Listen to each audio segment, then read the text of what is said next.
done. So I'm not really sure, to be honest with you, but I have been told that he has whatever he needs to make the move now to college, and it sounds like that is very much inspiring or driving this decision, although I did mention Overtime Elite as an option for him where he could get paid. We were talking about it during the break. Could he take money from Overtime Elite and still go to college? I'm a little bit murky on that one as well. I know that high school athletes are able to earn NIL, especially it depends on what state you live in.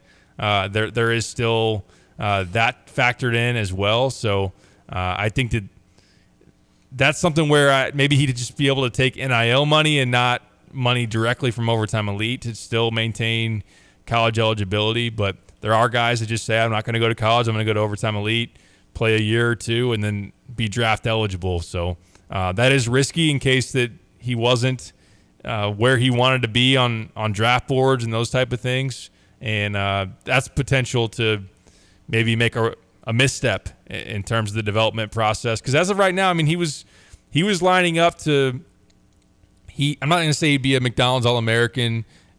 That's the high end of what he could be. I know that ESPN has him in 25 as a bona fide 5-star. I think he's a top 20, definitely a top 25 prospect there. 24/7, we're a little bit lower, around 40. I think Rivals has dropped him down into the 60s. Really kind of, I think, ringing him up for the three-point shooting struggles. But regardless, he could have come in, like you said in the first segment, Kyle, and been very much in the backcourt mix with Kylan, with Kasparis, if Kasparis is back for a second year, if Kylan is going to stick around, which as of right now I would think that he would. Yeah, you're right. The hope maybe is that Kasparis wouldn't be here based on that minute 47 practice video from over the weekend. He is gone. We got to talk about that. And, yeah, I mean, just Jonathan Givony slotting them right there in the middle of the first round. And even though NIL is a big factor and is very much involved in the decision-makings for pros who could get drafted, anyone in the first round I don't think is going to think twice if you're on very firm ground that, hey, I'm going to declare for the draft and get picked in the first round. I haven't seen anybody yet that is a no-doubt first-rounder go back to college. I'm not saying it won't happen, but usually I do wonder, not to cut you off. No, go ahead.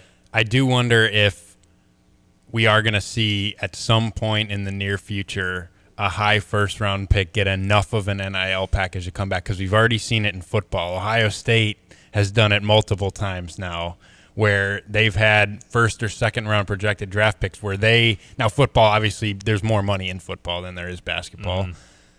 But there's been some NIL money thrown around where, like, we will top your first-round guaranteed money on that first-round pick contract in college football. Ohio State's done it, if I'm not mistaken. Man. Which I agree with that. That's crazy. I agree with that. I feel like we're going to see that in basketball at some point, where one of the blue bloods, whether it's a Duke, whether it's a Kentucky, is going to say, hey, why don't you mull this over? We would match your first round, or you'd have to exceed it, obviously, but I feel like that's going to happen at some point. Yeah, maybe not a lottery pick, but maybe a middle of the first round type of guy.